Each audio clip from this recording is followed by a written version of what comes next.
Evangelho de Marcos, no capítulo 4. Nós vamos ler os versículos 21 e 22. Marcos, capítulo 4,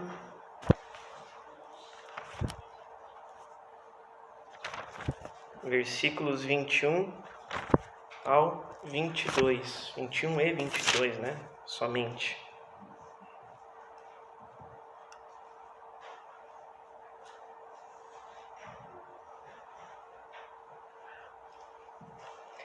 Mesmo assentados, mas com reverência ao Senhor e a sua palavra, vamos ler esse texto que diz assim o seguinte, vamos acompanhar na palavra, não sei se vai ser projetado ali também, mas caso não, vamos acompanhar na nossa Bíblia. Marcos capítulo 4, versículos 21 e 22. Diz assim o texto: E disse-lhes: Vem porventura a candeia para ser posta debaixo do cesto ou debaixo da cama? Não vem antes para se colocar no velador? Porque nada há encoberto que não haja de ser manifesto, e nada se faz para ficar oculto, mas para ser descoberto. Amém. Vamos orar mais uma vez. Senhor, nosso Deus, nosso Pai, nós agradecemos a Ti porque podemos nos aquietar nesta hora e receber da Tua Palavra, ler a Tua Palavra, ouvi-la, Senhor, e ser ministrados por ela. Nós clamamos que realmente seja assim nesta manhã, Senhor, em nome de Jesus, que através do Teu Espírito Santo sejamos ministrados por esta palavra, Senhor, da forma como o Senhor tiver para falar com cada um aqui, Senhor, a começar por mim, Senhor Deus. Que o Senhor nos ajude a entender a Tua vontade, que o Senhor nos ajude a entender o que o Senhor quer nos ensinar para cada um de nós nesta manhã, em nome de Jesus. E eu peço e imploro agora, Espírito Santo de Deus, em nome de Jesus, que o Senhor me ajude, que o Senhor me ajude a transmitir, a comunicar esta palavra aos meus irmãos, porque eu preciso do Senhor. Ela primeiro é para mim, mas eu peço que o Senhor me ajude também a compartilhar com a igreja nesta manhã. Eu preciso do Senhor, eu sou completamente dependente de Ti. Então que o Senhor me ajude, ó Pai, e fala conosco, cada um de nós, porque nós, Teus servos, estamos Te ouvindo. Não permita, Senhor, que esta palavra seja roubada de nós, mas que em nome de Jesus o Teu Espírito Santo nos incline a direcionar a nossa atenção tão somente para a Tua palavra nesta hora, Senhor. Que não sejamos, não venhamos a nos distrair, Senhor Deus, com coisas aleatórias, com coisas à nossa volta, mas venhamos a focar na Tua palavra, porque é uma palavra de vida para a honra e glória do Senhor. E é em nome de Jesus que nós oramos e agradecemos a Ti. Amém. Amém, meus irmãos. Nós acabamos de ler então a respeito da parábola da candeia, Parábola da candeia.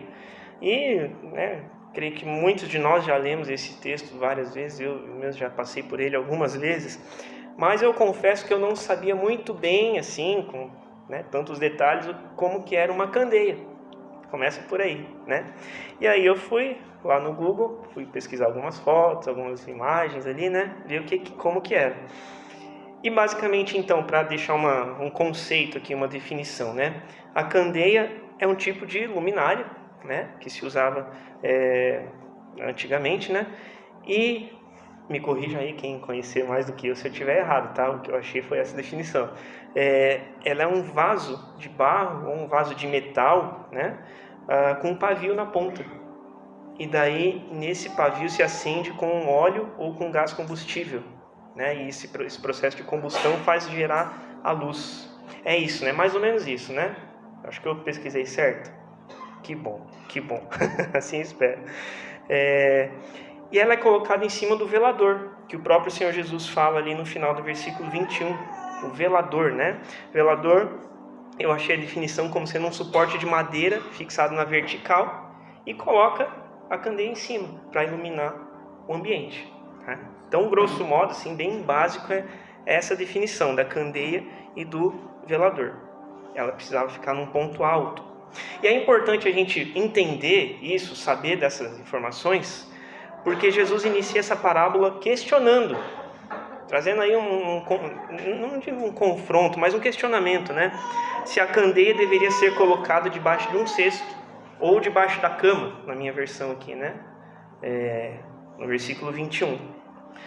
Mas logo em seguida que ele apresenta esse questionamento, ele mesmo responde, ele fez uma pergunta retórica, né?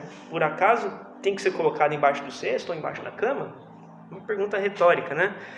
E logo depois ele responde com outra pergunta, né? Não vem antes para se colocar no velador?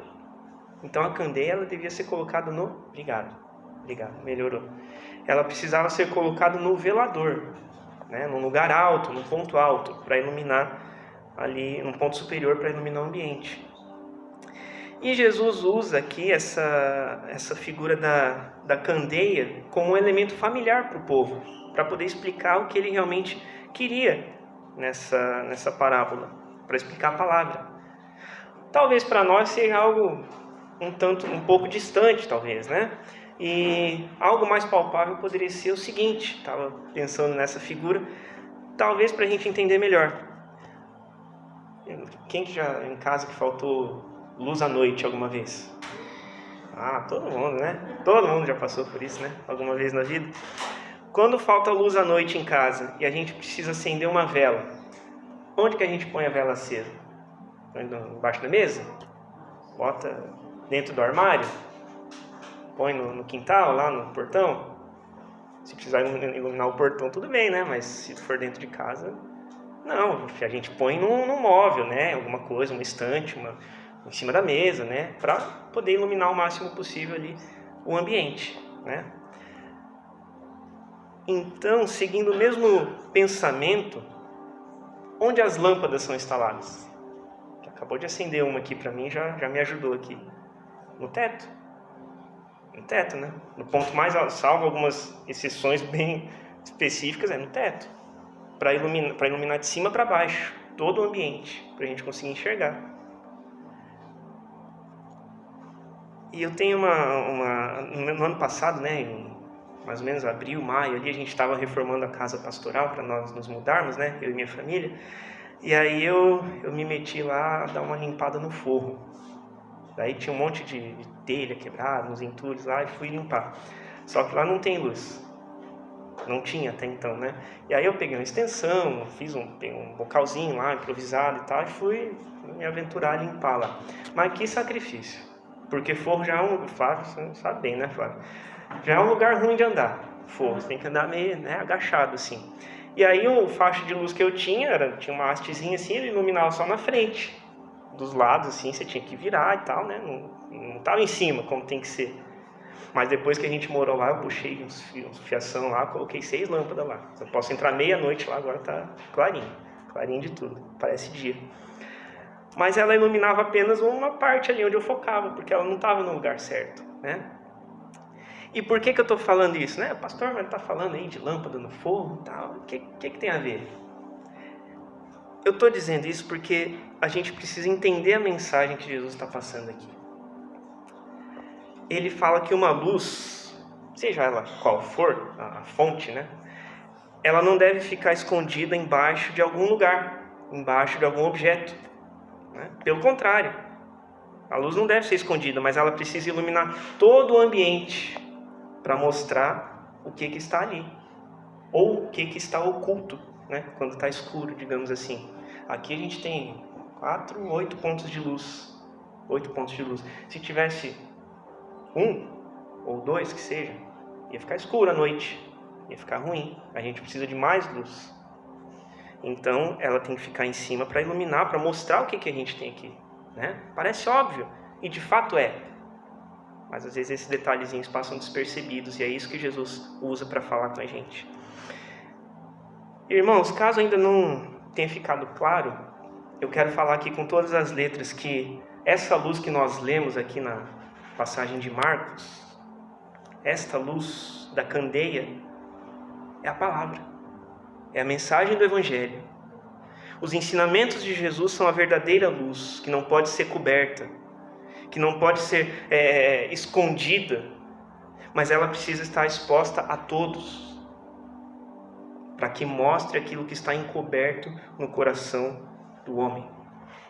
no meu e no teu coração. E a Bíblia possui vários textos que tratam da palavra de Deus como luz para o ser humano. E você não precisa abrir, mas eu quero rapidamente aqui mencionar alguns, e o primeiro deles está ali em Salmo 18, versículo 28. Porque tu acenderás a minha candeia, o Senhor meu Deus alumiará as minhas trevas. E ele fala também, o texto que eu sempre falo aqui, Evangelho de João, capítulo 1, falando a respeito do verbo vivo, versículos 4 e 5. Nele estava a vida, e a vida era a luz dos homens. E a luz resplandece nas trevas, e as trevas não a compreenderam. E ainda no versículo 9, ali estava a luz verdadeira, falando de Jesus, a luz verdadeira que alumia a todo homem que vem ao mundo. A luz da palavra. Ainda em João capítulo 8, versículo 12, Jesus fala o seguinte, eu sou a luz do mundo, quem me segue não andará em trevas, mas terá a luz da vida. Mateus capítulo 4, versículos 16 a 17, deixa eu abrir aqui, Mateus 4, 16, e o povo, ele cita uma profecia que está lá em Isaías, e o povo que estava assentado em trevas viu uma grande luz, e aos que estavam assentados na região e sombra da morte, a luz raiou. Desde então começou Jesus a pregar e a dizer, arrependei-vos, porque é chegado o reino dos céus. É isso que a luz de Jesus faz, é isso que a luz da palavra de Deus faz. Ela mostra o que está oculto e ela leva ao arrependimento. É isso que ela faz. E ainda em Apocalipse, capítulo 21, versículo 23, na visão de João, falando sobre a nova Jerusalém, que texto maravilhoso. Apocalipse, capítulo 21, verso 23. A nova Jerusalém, e a cidade não necessita de sol, nem de lua, para que nela resplandeçam, porque a glória de Deus a tem alumiado, e o Cordeiro é a sua lâmpada. Glória a Deus por isso. Que maravilhoso que deve ser lá, né?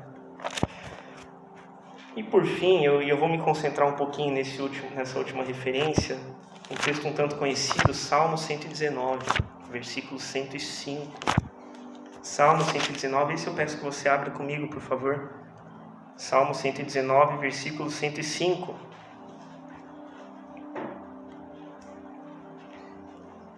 E esse texto fala, Salmo 119, versículo 105. Lâmpada para os meus pés é a tua palavra, e luz para o meu caminho. Lâmpada para os meus pés é a tua palavra, e luz para o meu caminho. A palavra é colocada como literalmente uma lâmpada que ilumina os passos e o caminho do salmista. Por onde ele vai, por onde ele caminha, por onde ele percorre. A palavra de Deus ilumina a trajetória dele. Só que eu quero chamar a atenção aqui para um detalhe. Vou ler de novo. Lâmpada para os meus pés é a tua palavra, e luz para o meu caminho. Ele fala sobre a lâmpada, né?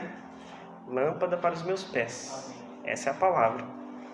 Mas como o salmista pode falar em lâmpada, se apenas no ano de 1879 é que a lâmpada elétrica foi inventada por Thomas Edison? Não bate as datas, né? A lâmpada foi inventada, fiz a conta em casa, de 140 e poucos anos, se não estou enganado, lâmpada elétrica. Como que ele está falando em lâmpada aqui? Não fecha a conta, né?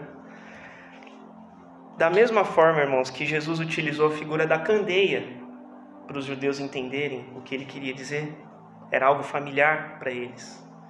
As traduções bíblicas também vão se atualizando para que nós possamos entender melhor a mensagem. E é por isso que ele fala aqui lâmpada. Né? Lâmpada é algo familiar para nós, né? Só que olhando uma Bíblia bem antiga, tem aqui na igreja, tá na estante lá no fundo, esse texto ele fala, em vez de lâmpada para os meus pés, ele fala tocha resplandecente. É aquela Bíblia bem grande, assim, bem grandona, bem grossa, bem antiga. Ele fala, em vez de lâmpada, tocha resplandecente. Então, tocha resplandecente para os meus pés é a tua palavra, e luz para o meu caminho. Então, essa é a palavra. é comparado a uma tocha resplandecente, algo brilhante. É uma fonte de grande luz e brilho que ilumina o caminho. E usando outro exemplo mais próximo, para a gente absorver mais ainda esse conteúdo, quando a gente viaja de carro, né, principalmente aí quem dirige, né, sabe da importância dos faróis para a gente dirigir, né? Principalmente à noite. Hoje até inclusive é obrigatório na rodovia você usar o farol aceso, né? Mesmo durante o dia. Mas à noite ele é essencial para a gente ver a estrada, ver por onde a gente está andando, certo? Teve uma vez que, eu não sei se faz uns 2 anos, 2 a 3 anos, não lembro. A gente estava indo ou voltando de São Paulo, não me recordo agora. Mas o fato é que meu pai estava dirigindo, eu estava no banco do lado, né, no carona. E aí a gente estava à noite na serra, meu pai resolveu fazer uma brincadeira comigo. Por um segundinho assim, ele apagou o farol, para me dar um sustinho. Óbvio que ele conseguiu, né? Conseguiu me assustar e eu fiquei meio bravo na hora, confesso. Fiquei meio nervoso na hora. Mas daí depois, né, foi uma brincadeira lá, mas tudo bem. Mas eu estou usando esse exemplo para a gente entender a importância da luz no meio da escuridão. Ela é essencial. Tanto é que quando falta luz lá, o que é o primeiro impulso nosso depois de 2 minutos? Bate o interruptor para acender a luz, porque a gente esquece, é tão familiar, a gente está tão acostumado, é tão importante aquilo para nós. E é isso que o salmista está dizendo para nós sobre a palavra de Deus. Ela traz luz para o nosso caminho, ela ilumina a nossa vida. Só que é preciso a gente entender, meus irmãos, que esse trazer luz da palavra sobre a nossa vida, precisa a gente esclarecer isso um pouco, porque nesse exemplo do farol na estrada, né, da importância, a gente pode pensar que a palavra de Deus, que os ensinamentos de Jesus, que o evangelho de Cristo, eles trazem luz apenas para o caminho que está à nossa frente, digamos assim, certo? Para a gente ver onde a gente vai chegar, vamos colocar com essas palavras, né? Só que isso não é verdade. Isso não é verdade porque a palavra, ela ilumina não só onde a gente vai andar, mas onde nós estamos andando agora. Onde eu estou com o carro lá na rodovia, ela ilumina o trecho que eu estou passando naquele momento. É isso que o farol do carro faz. E a palavra de Deus, ela ilumina a vida e o coração do homem. E ela revela o que está no coração do homem no momento atual, no agora. E é por isso que a gente precisa sempre orar, pedindo que Deus abençoe não apenas os nossos planos futuros. Senhor, abençoa aquilo que eu vou fazer. E a palavra orienta de fato isso é muito importante. Orienta o que eu vou fazer, a decisão que eu vou tomar, a viagem que eu vou fazer nessa semana, a instalação do serviço que eu vou fazer daqui 10 dias. Isso é muito importante, a gente orar sobre isso. Mas a gente precisa orar também sobre os nossos caminhos atuais, aquilo que nós estamos vivendo hoje, para saber se a gente de fato está vivendo dentro ou fora da vontade de Deus hoje, no caminho atual, na estrada atual, não apenas na que a gente vai percorrer. E o texto de Hebreus, eu peço que você abra comigo, por favor, Hebreus capítulo 4, versículos 12 e 13. Esse texto é claro quando ele fala sobre o poder que há na palavra de Deus. Hebreus capítulo 4, versículos 12 e 13.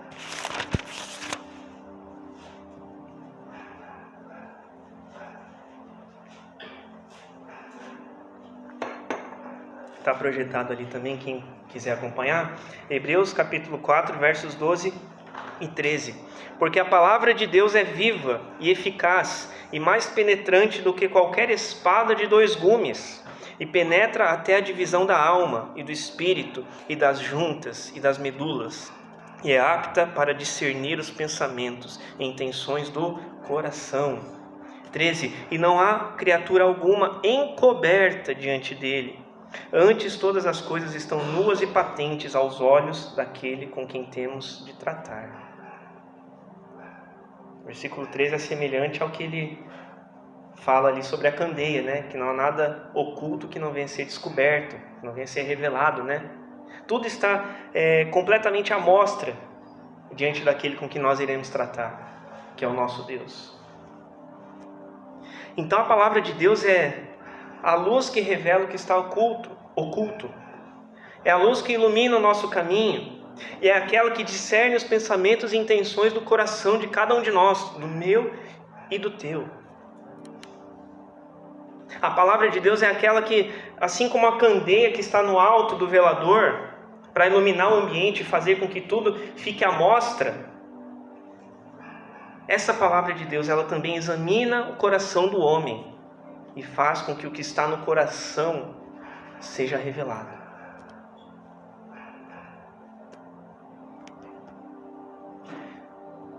E é importante a gente entrar nesse assunto do coração, no coração do homem, né? Porque eu peço que você também abra lá comigo, por favor, no livro do profeta Jeremias, capítulo 17, verso 9. Jeremias 17, versículo 9.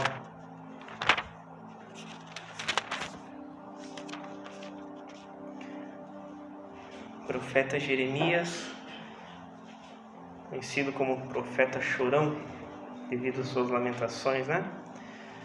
Livro do profeta Jeremias, capítulo 17, verso 9. Está projetado também. E o texto fala: enganoso é o coração, mais do que todas as coisas, e perverso, quem o conhecerá? Algumas traduções diz corrupto, né? Desesperadamente corrupto, se não estou enganado. Enganoso é o coração, mais do que todas as coisas, e perverso, quem o conhecerá? E eu quero chamar a atenção dos irmãos aqui, porque se a gente for para o original, não é o objetivo ficar esmiuçando aqui, mas se a gente pegar no original hebraico, que foi escrito no Antigo Testamento, a palavra enganoso é Acob, que significa traiçoeiro, que prepara ciladas, aquele que parece benigno, bondoso, mas pode se tornar perigoso, torto, poluído. Tem todos esses significados, enganoso, né, no original hebraico, Acob. Essas são as características do coração do homem, quando Jeremias o chama de enganoso. Enganoso é o coração do homem, ou seja, traiçoeiro é o coração do homem. O coração do homem prepara ciladas, ele é poluído, parece benigno, mas pode se tornar perigoso. Esse é o coração do homem. Eu peço que você preste bem atenção nisso. Acob, enganoso. Só que essa é a mesma palavra que dá origem para o nome de Jacó. Jacó é o filho de Isaac, irmão de Esaú. Aquele que enganou seu irmão para roubar a bênção que o pai ia dar para o irmão. Acob. No hebraico, o nome de Jacó é Jacob, que é enganador. Suplantador, né? Suplantador, aquele que faz alguém perder algo, que passa a perna, né? Interessante, né? Enganoso, Acob. Jacob, enganador. Semelhança, né? E sabe o que isso ensina para mim e para você hoje? Que todos nós temos um Jacó dentro de nós, que é o nosso coração. Todos nós temos um Jacó dentro da gente.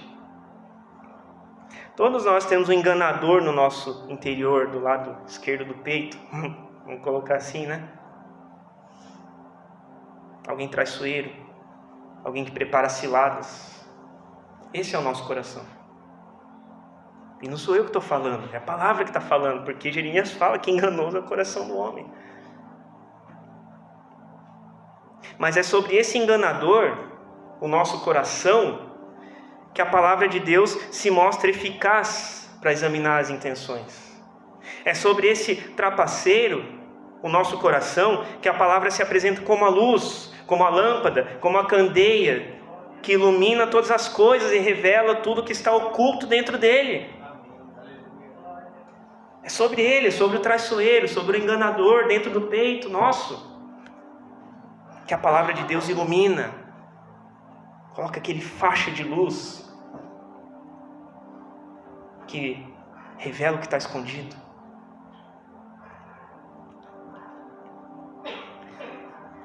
E já concluindo, meus irmãos, sobre esse enganador, o nosso coração, que Jesus Cristo atua como verdadeiro libertador, mostrando a nós a luz da verdade, para nós conseguirmos enxergar os enganos que estão lá dentro, as mentiras que nós temos vivido e acreditado. Na semana passada eu preguei justamente sobre isso, sobre Jesus Cristo, o libertador, com base em João 8,36, né? Se o Filho vos libertar, verdadeiramente sereis livres. E eu falei que tem algumas prisões que nós podemos estar, que só Jesus Cristo pode nos libertar, para nós sermos verdadeiramente livres. Só que eu chamo a tua atenção aqui, já concluindo, que não há como nós buscarmos liberdade em algo que está oculto, em algo que está no meio da escuridão, no meio das trevas, fora da luz da palavra de Deus, que ilumina todas as coisas, que revela todas as coisas, todas as intenções. Como é que a gente vai procurar um objeto com a luz apagada? Esses dias eu entrei no meu quarto, tá? A gente colocou a mochilinha do Felipe lá, em cima da cama, e estava dia ainda, não era nem noite. Eu fui procurar alguma coisa, eu não lembro que agora, que eu fui pegar na mochila dele, eu não acendi a luz. Tava a luz da cozinha só entrando pela porta, né? Mas a luz do quarto eu não acendi, onde eu estava. E era algo muito simples, eu não conseguia achar, porque eu não acendi a luz.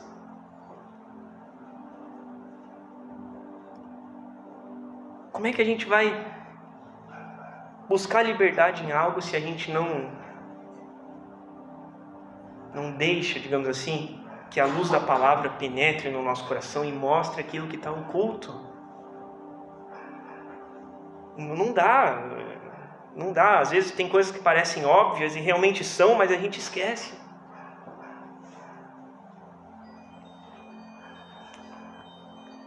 E ainda dando exemplo eu falo que a paternidade me ensina muito, tem me ensinado muito todos os dias. Alguns dias para trás, o meu filho Felipe, ele começou a ficar com medo de dormir no quarto escuro, todo escuro, porque até então a gente apagava a luz, ficava todo escuro o quarto.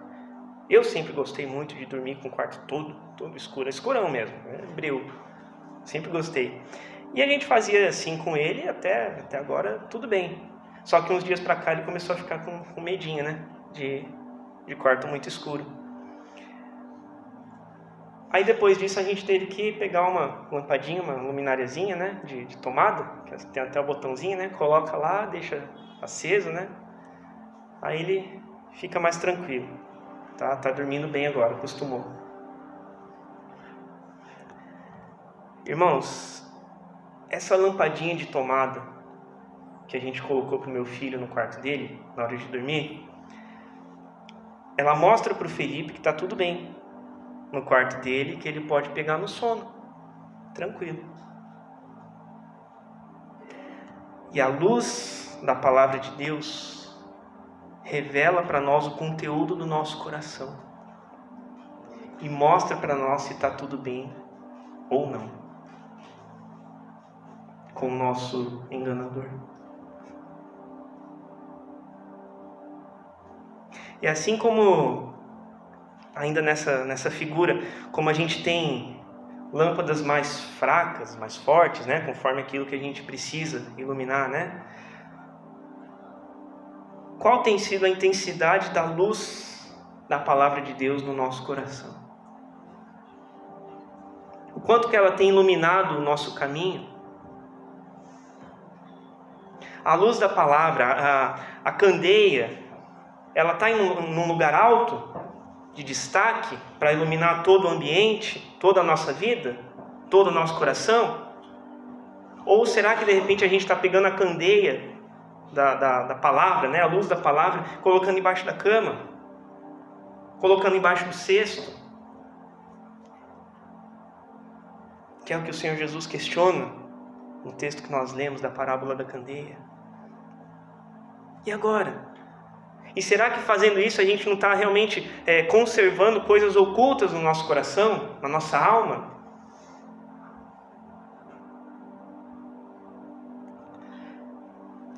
Se o Filho vos libertar, João 8,36, verdadeiramente sereis livres.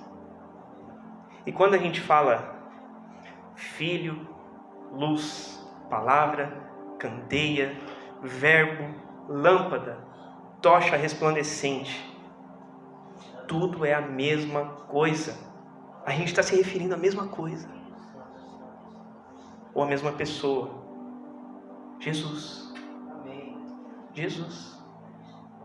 Porque Ele é a palavra viva, Ele é o verbo vivo que desceu do céu. Ele é o Filho, Ele que é a luz do mundo, Ele que ilumina que é luz para todos os homens. Ele é a lâmpada, a luz que ilumina o nosso caminho. Tudo é para Ele, tudo volta para Ele, tudo a linha que nós falávamos ali na EBD, linha traçada, né, durante todo o Antigo Testamento até o Novo, até os dias de hoje, é tudo sobre Jesus. A palavra é toda sobre Jesus. Amém. Ele é a lâmpada, Ele é o verbo, Ele é aquele que mostra o que está oculto no nosso coração. Ele é aquele que nos liberta verdadeiramente das nossas prisões, das nossas masmorras. Masmorra era diferente, um tipo diferente de prisão, ficava mais lá no subsolo e tudo mais, uma prisão mais escondida. É lá que a luz da palavra, a luz de Jesus, do Evangelho, penetra. Amém.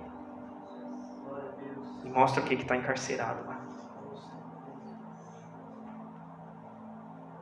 É por isso que existe aquele objeto ali com luzes, com luzes, né, em volta, a cruz,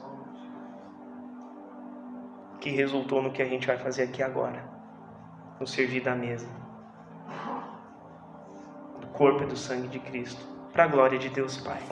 Que Deus nos abençoe em nome de Jesus. Eu quero, antes de nós cearmos, eu quero te convidar a baixar a tua cabeça, fechar os teus olhos para nós orarmos em nome de Jesus. Pai, nós te agradecemos porque a luz da tua palavra, eu creio, Senhor, ela nos ilumina aqui nesta manhã.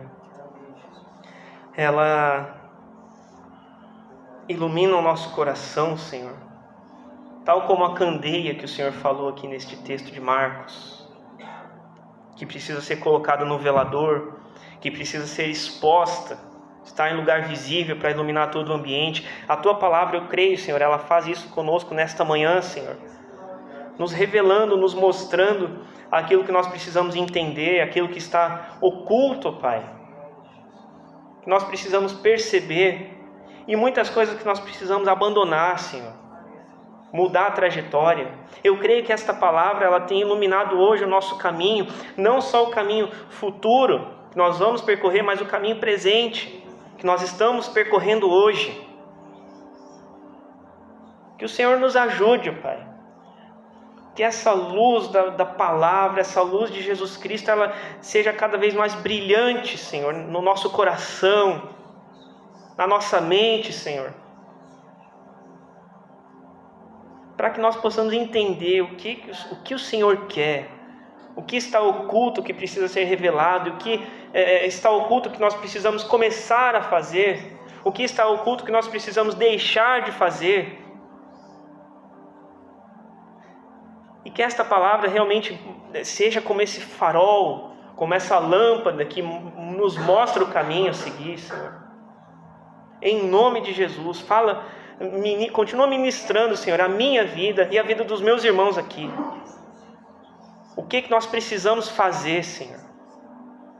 E cada um aqui sabe de si, sabe da sua própria vida, da sua própria situação. E o Senhor conhece todos nós. Que o Senhor nos ajude. Que a luz do Senhor, da tua palavra, continue nos iluminando, Senhor, mais e mais e mais e mais. Para que não haja nada oculto entre nós e o Senhor, Pai. Para que não haja nenhum lugar no nosso coração, no nosso Jacó interior, que esteja sem a luz do Senhor, Pai. Não permita, Senhor, não permita, por favor. Em nome de Jesus é que nós oramos e agradecemos ao Senhor. Amém e amém.